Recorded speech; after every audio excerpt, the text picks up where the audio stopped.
welcome to the LA Reads podcast. I'm your host, Abby. And I'm Leighton, and this is episode 2. Woo! Do not be fooled. We basically filmed like half of this episode, checked the camera, realized that the camera shut off. Yeah, it did not record, so we're gonna be really good this We're second really time. prepared this time. Anyways, Leighton, what are we doing today? Okay, for today's episode, we are doing our book hot takes, which I'm sad you missed it. We've already gotten really heated once, and we're gonna do it again for you guys. I'm so thrilled. So don't worry about that. But before we jump into anything, we want to make an announcement. If you follow us on our social media platforms, which all of them are just LA Reads Podcast, Yes. we announced our March book club, which is going to be Girl Abroad by Elle Kennedy, as well as Magnolia Parks by Jessa Hastings, And a combined episode. That episode will be released March 28th, right? Yes, March 28th. Yes. So we'll be discussing both of those books during that one podcast. Mhm. And you can all listen along. We might have some, you can enter some of your thoughts so we can read them on the podcast too. Yes. Maybe something like that. Absolutely. You'll be involved somehow, we promise. Okay, this week I read 2 more books in the Chestnut Springs series. So I read Heartless Yes. and then Powerless. Powerless wasn't as good. Yeah, true. But Heartless! Obsessed. I kid you not, that is like the best romance book I've ever read. And we know this. I don't Yes. give 5 stars out lightly. No. But Heartless, 5 stars. Kate Eaton, I would love to climb that man like a tree. Yes, Kate Eaton, the single dad trope. Actually, single dad cowboy trope.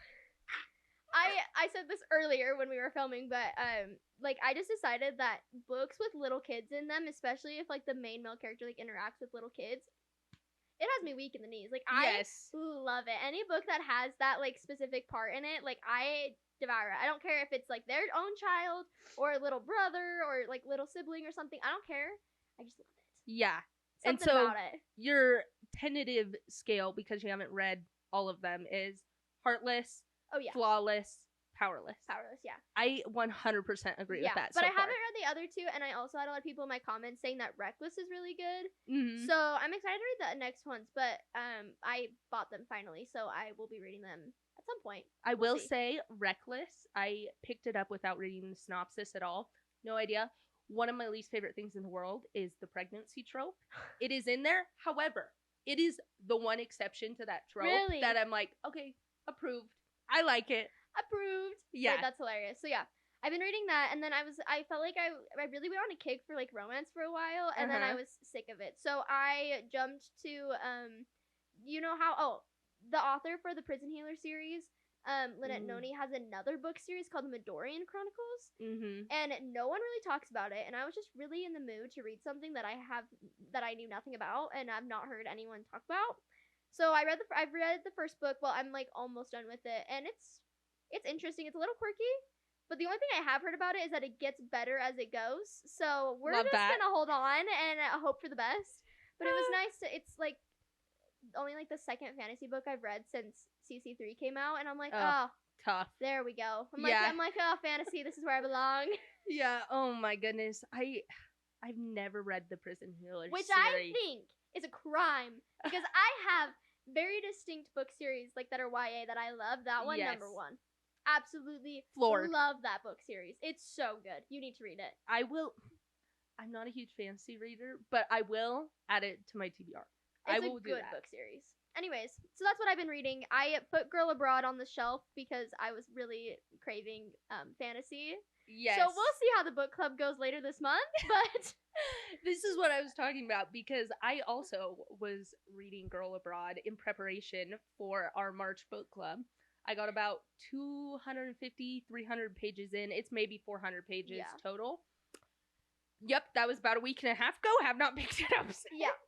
So let's hope that our thing we didn't just just end up DNFing it. We'll see. Yes, I will power through for the book club, Yes. but it's not even bad. It's just, I wasn't in the mood. yeah, it just wasn't it for me right then. But we will give more thoughts Yes.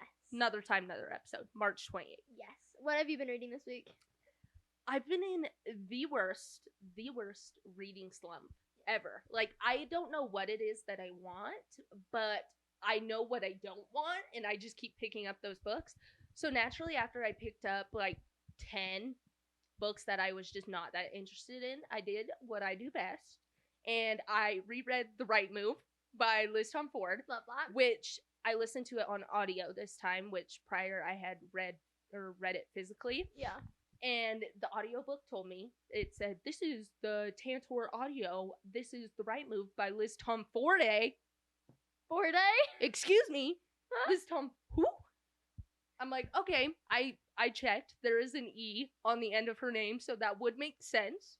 But I will not, under any circumstance, be calling her that. Yes. Liz Tom Ford, Windy City series. Obsessed, obviously. Yes. I picked up the 4th book in the Dirty Air series, which is a Lauren Asher series. I read the first 3 books, and I mentioned this in the last podcast, and I did not like them. However, it was available on Libby, and so I said, you know what? Whatever. I'll pick it up. I did. Kind of loved it. Wait, really? Yes, except the other books, they're all Formula 1 books. Oh, okay. The other 3 books were very, like, centered around the actual Formula 1 races. This one follows Santi, and he got in a crash and lost his leg. Oh. And so, like, he's having this whole emotional healing journey of, like, his career is kind of ruined, but then they come out with this new steering wheel thing that makes it so maybe he'll get a second chance at doing it. Yeah. Very emotional, very cute. Loved it. And then the last book I picked up was Throne of Glass, obviously. We are going to be doing 6 weeks of Sarah J. Maas starting in April. Yes. So it'll come, I promise. We just needed to set enough time aside to do all of her books and discuss all of our thoughts. Yeah. And we decided it's going to take us 6 weeks to accomplish that. So and I think we've both done several rereads of all of her books, but in preparation, I'm going to try and reread the entire, every single one of her books. I'll go you. I'm not going to reread ACOTAR, Crescent City, because I just barely reread them. I'm going to reread Throne of Glass, I think. Okay, that's probably true, because I just read Crescent City as well. Yeah. But I will definitely reread all of Throne of Glass, and at least, I don't like ACOTAR that much. The first book. Just the first book. Maybe I'll skip that and just go to the last two. Yes. We will see. But obviously, it was everything. Throne of Glass is everything I could ever want. I know people don't like the first book, but I think it's fantastic. Obsessed. It's everything I could ever want in a book. It's literally assassin, female main character, deadly trials, like it actually convincing love triangle. Kind of like a mystery too. Like she's trying to figure out a mystery love. Yes, side of political intrigue and interesting magics. There's nothing wrong with it. I'm obsessed. Yes. Anyways, that's what I've been reading. Oh, I also had to give my update about my writing. So, for those of you who don't know, I've been writing a book. And I've been working on it for almost a year now, which is kind of crazy. I think I started it in, like, June of last year. Crazy. And I basically wrote an entire book, beat it into the ground with, like, editing it over and over again. I had a publisher from a big company reach out to me that was showing interest. I gave it to her, and then in December, she got back to me and was like, it needs a lot of work. Go find an editor, but I'll reread it again if you, like, work through it. So I was like, bet. So I started completely over, and I rewrote the whole thing. I rewrote it all in January, so it took me like a month to rewrite all of it. And then I've been working on like my edits for it and like revisions and stuff. So I just barely, like literally last night, finished my like revisions, like my second draft of the book essentially. And I found an editor through Readsy, which is like a website you can find editors through. Fun fact, she's from Utah, which is funny, and she works with Brandon Sanderson and stuff.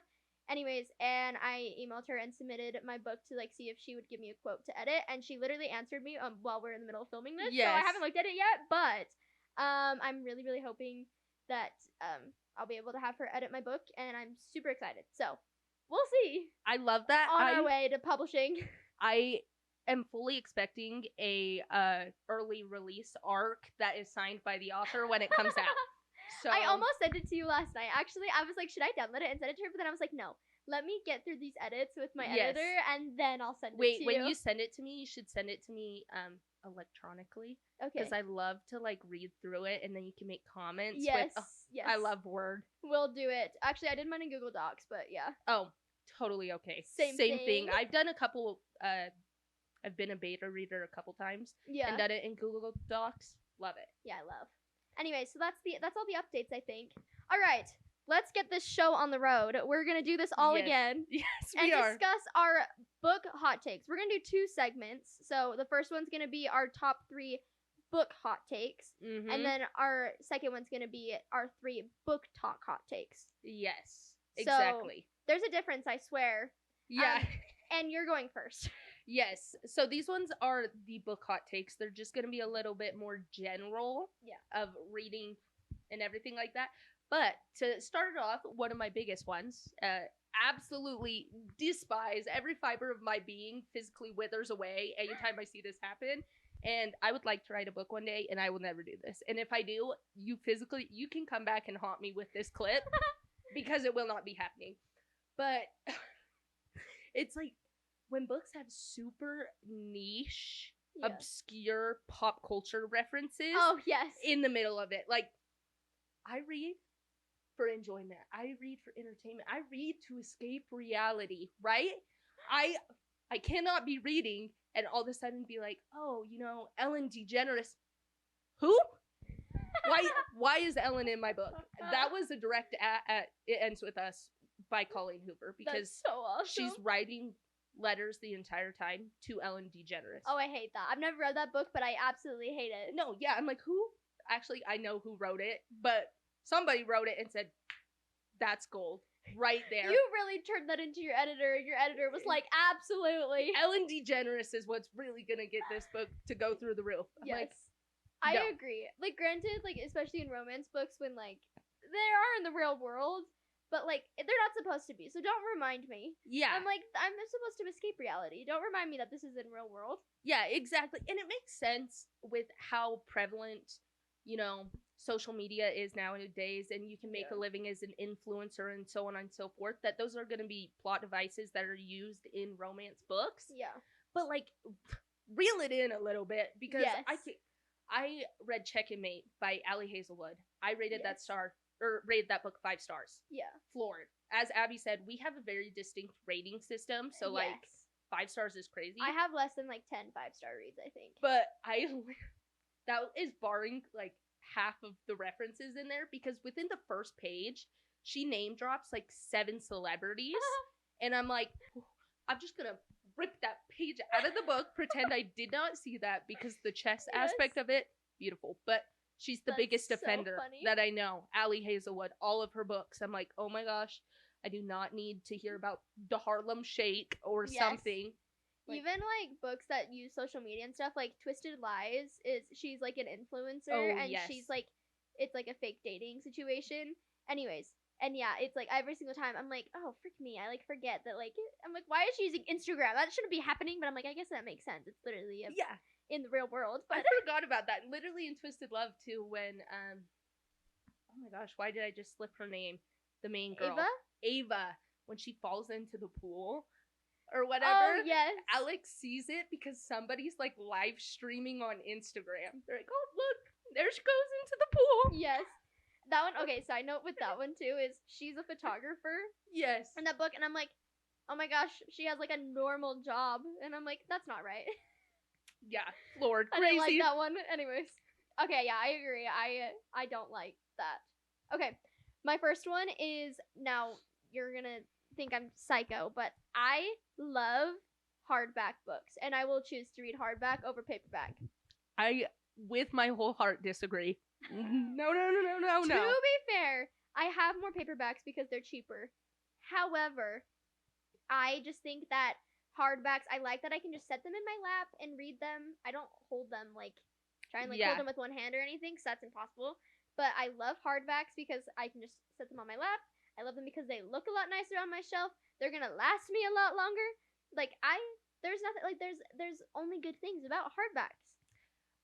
I agree, because hardbacks are prettier. Yes, Like they're a lot 100%. prettier. Like, my pride and joy is my hardback section Yes. on my bookcase. Yes. And I agree in the sense that I have my Harry Potter series, the UK editions, up here, and they're standing alone, but they're paperbacks. Yeah. My Deathly Hallows looks like the Leaning Tower of Pisa. It is fighting for its life. It's gonna fall down any day now, and Yes. probably hit Abby directly on the head because it's right there. That would be entertaining. So I understand, Yes. but at the same time, no. Here's the thing: is if you follow me on TikTok, you know I've mentioned this a couple times that I want a magical wizarding library. And Absolutely. one day I will build my dream house, and I will build myself a magical wizarding library in my house. So when I think about that, I'm like, the paper or the hardcover copies just look better.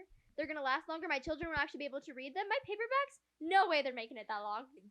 That is a fair point because Yes. they do struggle a little bit. They do struggle, and I just feel like I'm a little bit hard on books sometimes. Like I'm just like shoving them in my backpack, and like I don't really care. So I feel like I'd kind of wreck some of my paperback books are bad. Yes. But my hardcover copies, they withstand my lifestyle, I guess. Yeah. They kind of are annoying sometimes when you're trying to travel, but like even then I'm not stressed as much.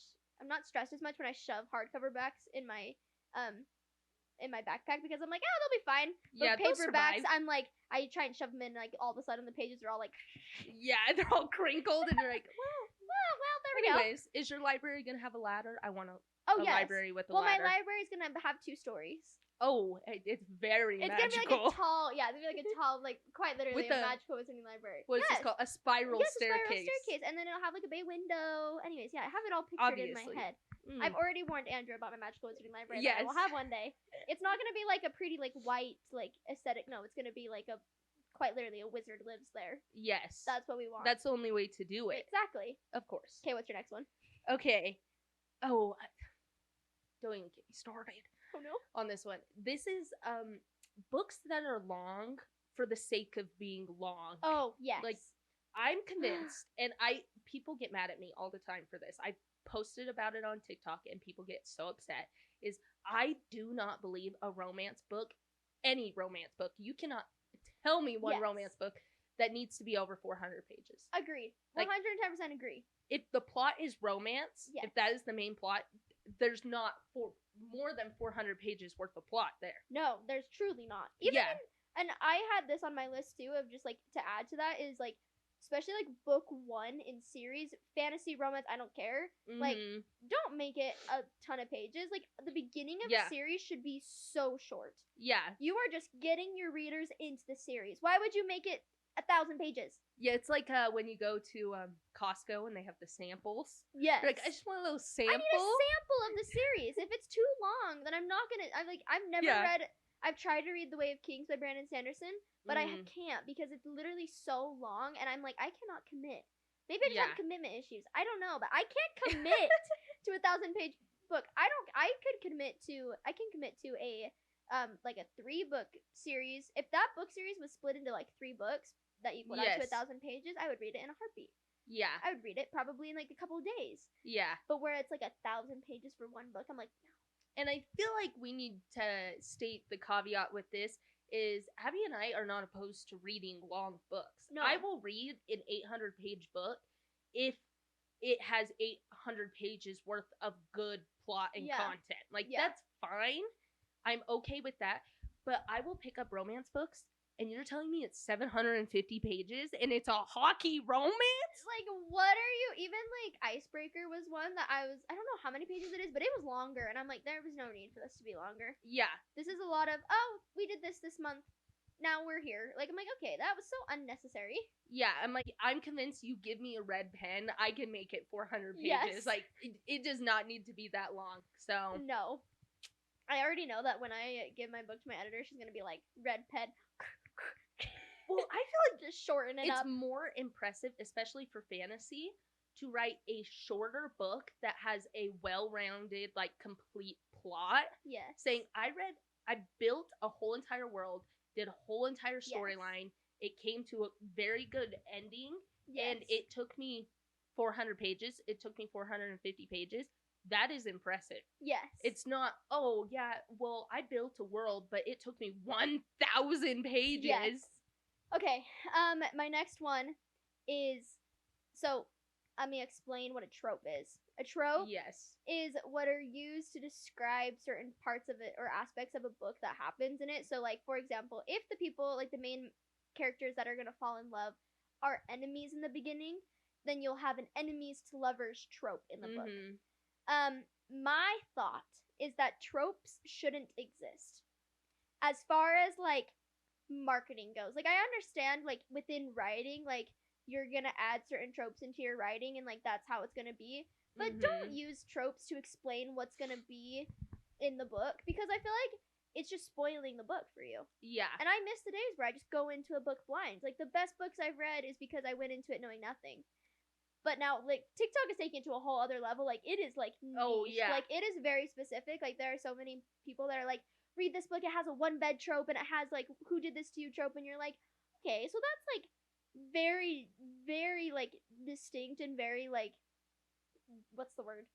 Very direct. I'm like, you're spoiling it. Like, that's literally saying exactly, like, what's gonna happen in the book, and that's not fun. That's literally spoiling it for people. Yeah. So I don't like tropes. I've seen people on TikTok talk about it where they're like, I don't like tropes, and I'm like, no, I agree, I don't like it. I've never really thought of it before, but I kind of agree with you because, for example, people will tell me all the time, oh, you need to read this romance book. It's an enemies to lovers. Yeah. Excuse me, just because you don't like somebody that you work with, or you and this boy had a little bit of banter when you were a child or kids in your childhood, that does not make you enemies. That makes you, like, disinterested, dislike, whatever. But when I think enemies to lovers, I'm thinking you have 15,000 years of history. Your families had a war. They don't speak to each other. So on and so forth. You are mortal enemies, and so you cannot convince me that you can advertise any romance book as enemies to lovers. You are Rowan Whitethorn punching you in the face. Like, yeah, if you don't punch me in the face the first time I see you, we're not enemies. Yes. Like, we're fine. We're on good terms. Yes. And I just think that I think that they're just a little bit overdone. Just a little bit. I think it's just spoiling. 100%. I think it's just better to go into a book completely blind and not having expectations. Like, I've seen, like, even like an example is like CC3. People went into that book with so many expectations and people hated it. Yes. And I'm like, the worst thing you can do, in my opinion, is go into a book with, like, expectations. Yeah. Just go into a book to enjoy it. And then if it ends up being great, great. If not, though, then you're like, oh, it is what it is. I agree. Tropes just create expectations. Yeah, I think if you go in expecting a certain thing, it's like you obviously can't predict what the author's going to do with it. And then when that doesn't happen, you're going to be disappointed no matter what. Yeah. All right, what's your last one? Oh, I don't even need my phone for this because I know what it is.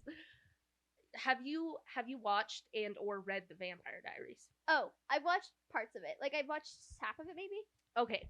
This is I call it the Matt Donovan effect because, as we know, Matt Donovan literally is made out of, what's the thing from kryptonite?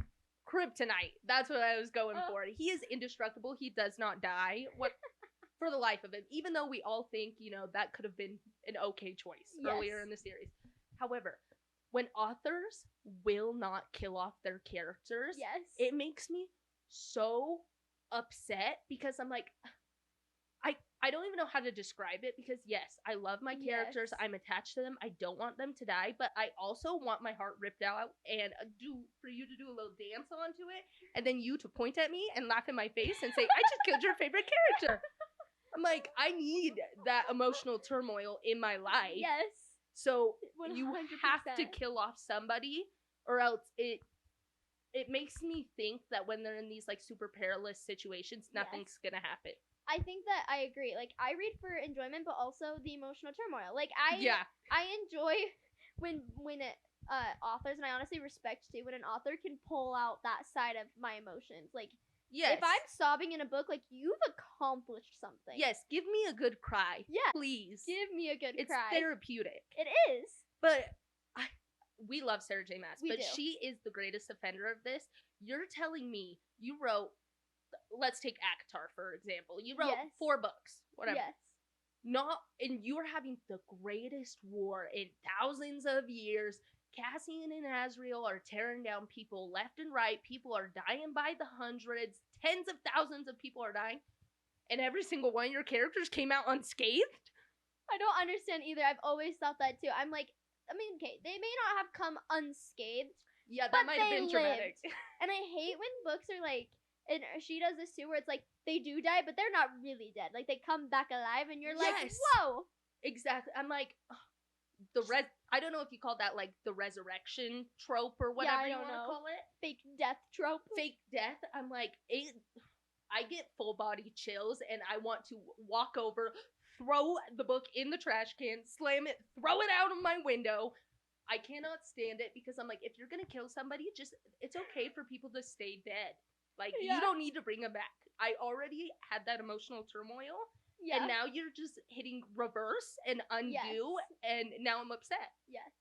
But we talked about it, how the person that I feel like does this really well is Rebecca Yarros with Fourth Wing. Like, that book series, like I said, I don't give 5 stars out very often, but I gave both of those 5 stars literally just off the sole fact of I sobbed uncontrollably in both of them.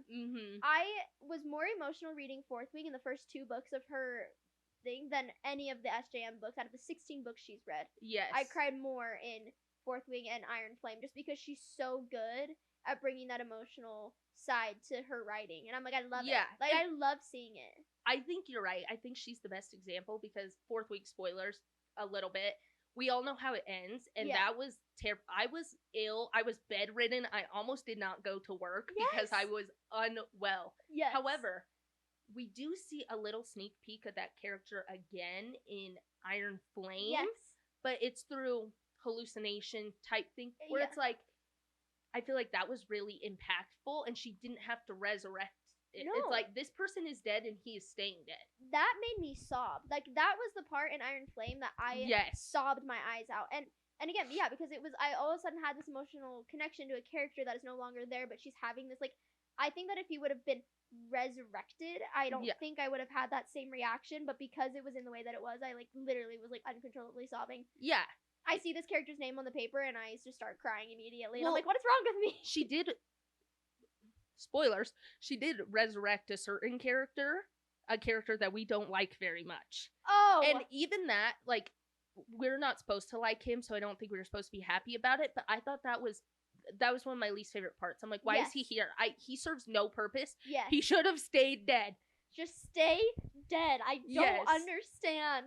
Exactly. Yeah. I'm not a fan. I agree. I am all for that. Okay, my last one is kind of a hot take. Kind of. And I understand that maybe this isn't, like, logistically speaking, like, accurate. However, I think that if you were going to have a book series that's more than 3 books, you should have, like, you should release 3 books every 2 years. So, like, the example is, like, SJM just released Crescent City 3 in January. So in 8 months, she should release another book in, like, October or whatever. Release that book. And then next year, she'll release 1. So it's basically like releasing a book every, like, 6 to 8 months. I agree. Because when you have such a long series, like, having to wait, like, I think back of, like, because I didn't read Throne of Glass when it was, like, coming out. Like, I read it once it was all done. And I'm like, the idea that these people literally had to wait 8 years, be dedicated to the book series for 8 years, like, that is crazy to me. Yeah. Like, I feel like if you're going to have that long of a series, you should be releasing every 8 months. Maybe this is just me being impatient, which is a fact. I am very impatient. So this could be a me thing, but anytime you have to wait for another season to be released, I then feel obligated to go back and rewatch the season so I'm all the way caught up to date. Yeah. And I end up essentially just DNFing all these series. Like, I did it with Jane the Virgin. I could list like 20 series off the top of my head that I did not finish waiting for seasons to come out. I just think if you have to wait too long, it's just not worth it. And, like, I understand there's a lot that goes into writing, and, like, there's a lot of, like, you don't want to rush the creative process, but at the same time, I'm like, that is your job. Like, you can write a book in 8 months, and they can do the marketing for it. Like, it does not take a year to get a 400, 500-page book out. Like, I'm sorry. Like, that's your job. Just do it. Like, I don't understand. And you would hope, too, that you already have it outlined and everything, your entire story to completion before you started releasing books. So that should definitely speed along the process. For sure. Like, even, like, going through the writing process, I'm like, yes, like, I feel like the book that's probably going to take you the longest to write is the first one. Yeah. But after that, like, you know where it's going. Like, it shouldn't take you that long to, like, write through the book. I just don't understand. So I just think that books should definitely be written, like, every 8 months. Like, an entire year is just way too long to make us all wait.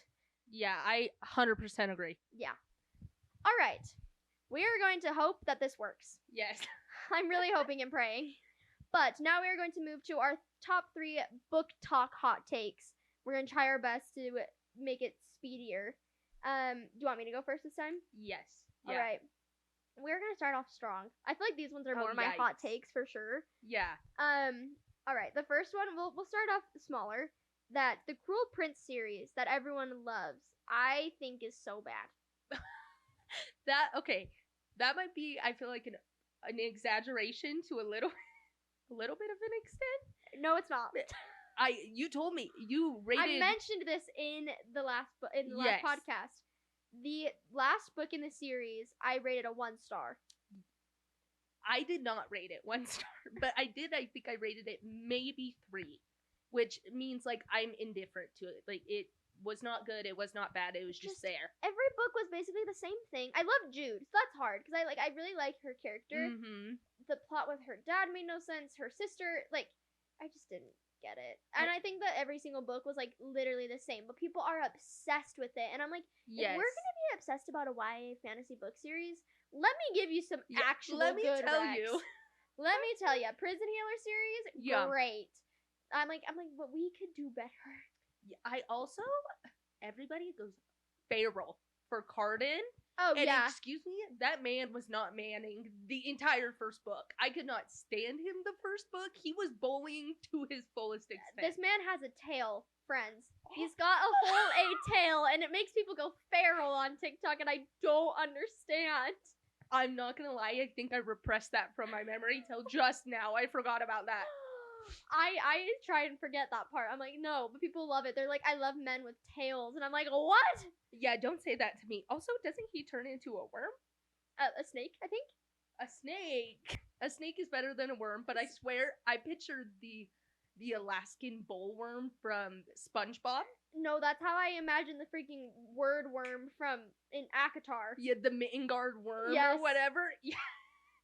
So true. Anyways. I forgot about that. All right, what's yours? Thank you for the nightmares I'm going to have now. You're welcome. I'm going to start off strong too, but the thing is this is a book hot take for everybody else, not for us, because I think we're probably on the same page here. Okay. But the best SJM book is the tandem read of Empire Storms and Tower of Dawn. Do you agree? Okay, I haven't done the actual tandem read. Oh, really? So this is the issue. When I do my reread, I'm going to do it, though, because I didn't do it. But I could see the appeal with doing the tandem read. I feel like they balance each other out so well, because Empire Storms has the most epic, like, battles of all time. Has incredible action sequences. It's, like, super engaging in that sense. But the political intrigue of Tower of Dawn, you guys will hear this. I am a Chaol stan. Yes. And I am a Tower of Dawn stan. I'm obsessed with both of them. I love them to my heart's fullest content. Yes. So, fullest content? Fullest extent? My brain just, like, tripped. It was like, nope, that's not right.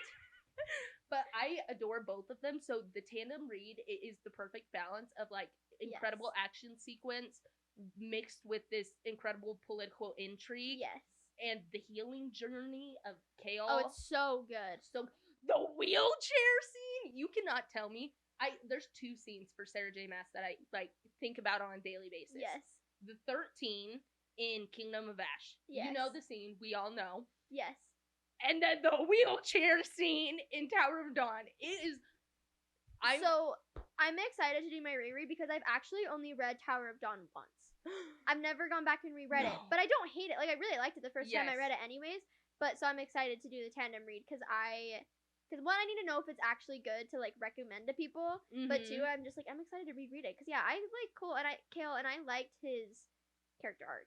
Yeah, and literally I'm going to tell my husband that he needs to not walk, be in a wheelchair, and then stand up out of the wheelchair to declare his love for me, or else I'm not speaking to him.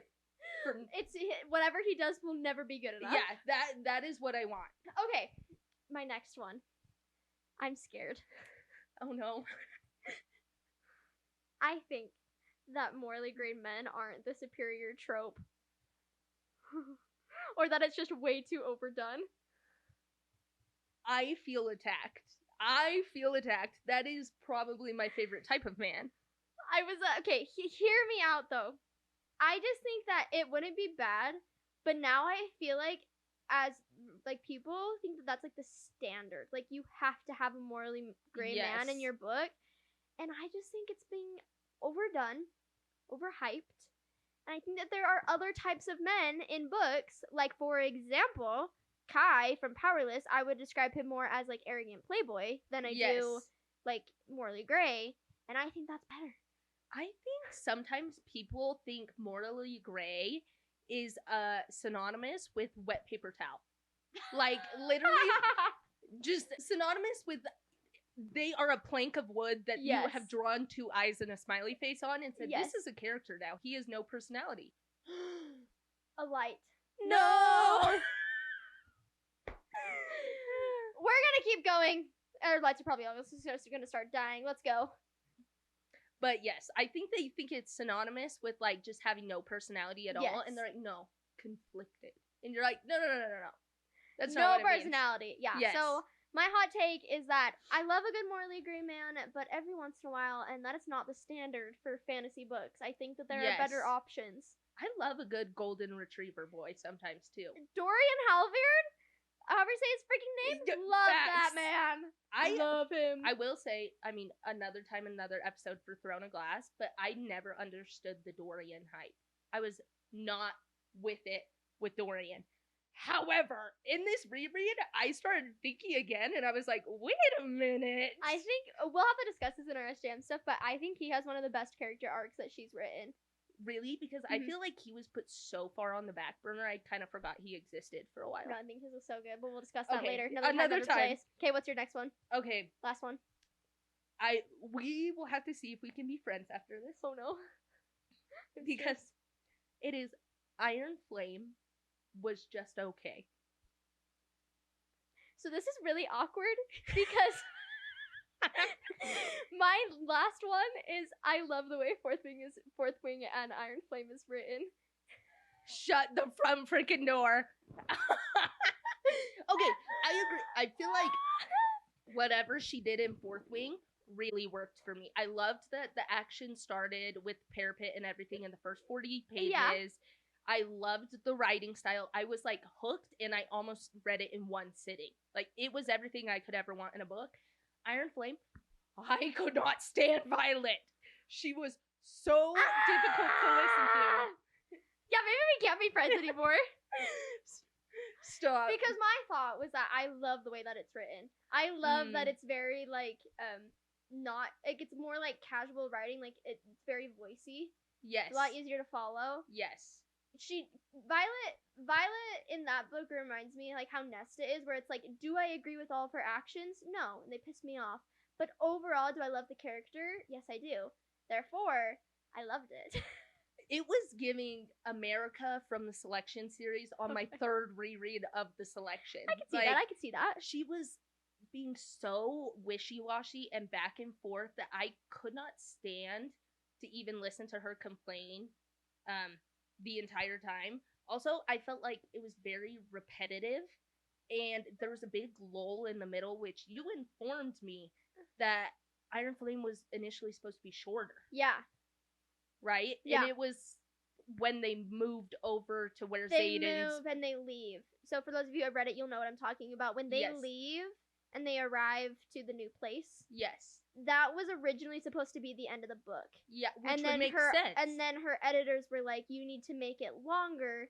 So then she added the rest of the book. Which I thought was fine. Which I thought was so good. Except for the ending. I did like the ending. So good. Yes. Well, that is a hot take.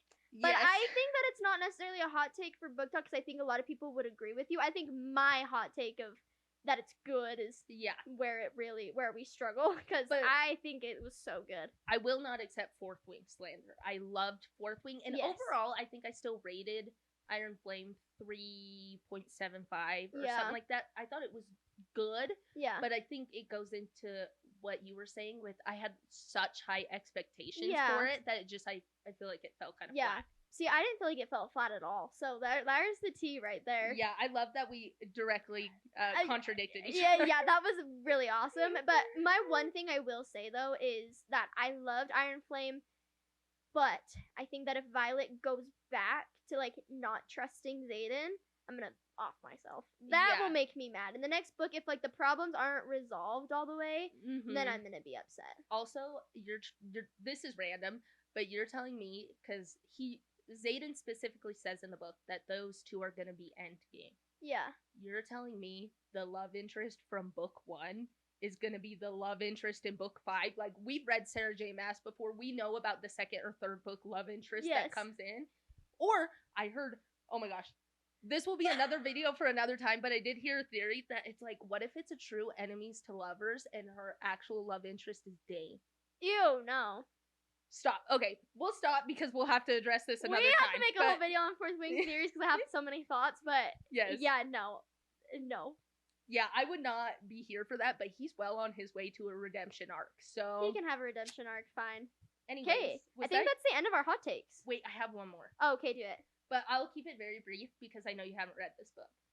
But Lucy Score, Things We Never Got Over, that book may be a 2-star read for me. Things We Never Got Over. It's right here. It's the blue one with sunflowers on it. I know you purchased it. Yes, I have the series. Yes, I should have known. I read the synopsis.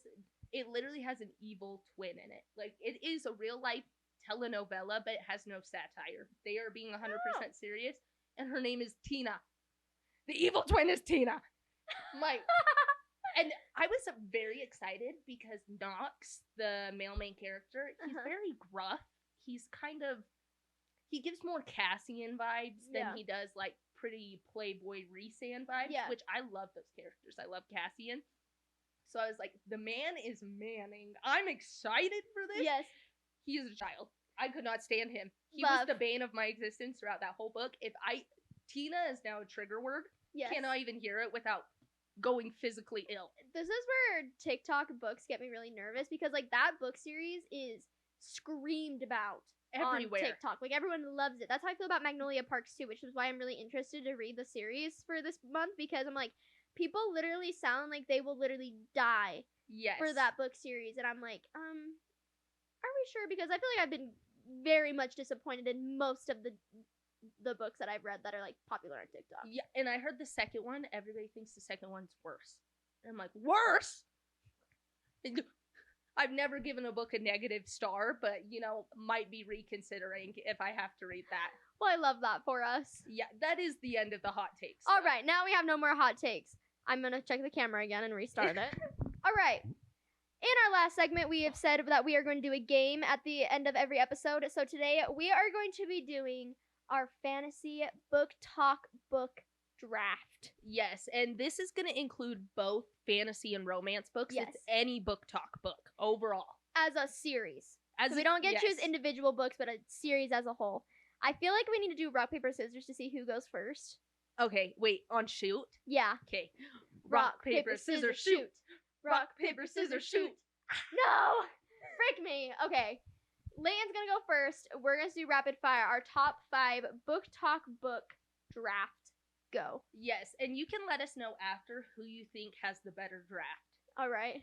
But I hate you. I know this is gonna be very difficult. You could probably guess what I'm gonna do, but I'm gonna take Throne of Glass. Yeah, screw you. The entire series. I hate you. Yeah, you know what? Fine, whatever. My first draft that I'm taking is Powerless. Okay, that's kind of a hot take in itself because it's not a series. It's not. And so I'm like, wow, I don't know if I should. But I think the potential is high. Yes. I 100% agree for Kai alone. Love. Okay, my next one. This is so funny that I'm going to do this because I literally just trash talked it, but I will be taking Fourth Wing. No! I was debating. I hate you. Fine, whatever. I take Akatar. That was my next one on my list. I thought for sure you were taking that one. Well, I already have Throne of Glass, and honestly, Akatar is not my favorite series. I like it, but I don't love it. Now that's a hot take right there. Yeah, you didn't hear that. Please like me still. Anyways, for my third pick, I'm going to be taking the Chestnut Springs series. No! Yes. Fine. Alright, then give me the Twisted series. I love the Twisted series. I love the Twisted series. Then, what are we on, 4? Yeah. Okay, for my fourth pick, I will be taking the Off-Campus series, which is The Deal by L. Kennedy Yes. and everything like that. Okay, that's a good one. Yeah. Give me The Prison Healer. But that's okay because you've never read that. Yeah. So. I know you haven't read The Deal either, so I was like, maybe I should say. I read The Deal. You read The Deal? Oh, that's something I read this week. Forgot about that. Shut the front freaking door. I did. Okay, last draft. Go. Okay. What have you taken? This is gonna come as a huge shock. I know, everybody, but I will be taking the Windy City series by Liz Tom Ford. That's a good one. I can run with that. But you haven't read any of them. No, which I haven't. Needs to change. Therefore, I am taking the Shadow Me series by Tara Mafi. Honestly, I had a dream the other night about Aaron Warner, and I was like, wow, maybe I should do a reread because... Definition of a morally gray man that we will accept in this. Yes. Okay, you guys have to let us know who did it better. Who did it better? I think it's me. Not gonna lie. No. But Powerless was a big move. That was a big move. Moves. Big move. All right. Thank you all so much for tuning in today and listening to our episode. I hope you all enjoy it. Make sure that you follow us on all of our social media pages. It is LA Reads Podcast. Also, leave comments. I think you can rate the podcast, so do that because that helps us. We like that. And if you guys have any recommendations for episodes, you can fill out a form in our bio. Yes. Anything else? Just the form is located in our Instagram bio, but oh, yeah. Yes. We're not cool enough yet to have a TikTok link bio yet. Yes. We'll get there though. Don't even worry. Or leave comments. We'll also look at those if you want specific episodes. Yes. And anyways, don't forget about our March book club. And yeah, we'll see you all next week. Bye. I love the bye. I do too. We need to talk about that.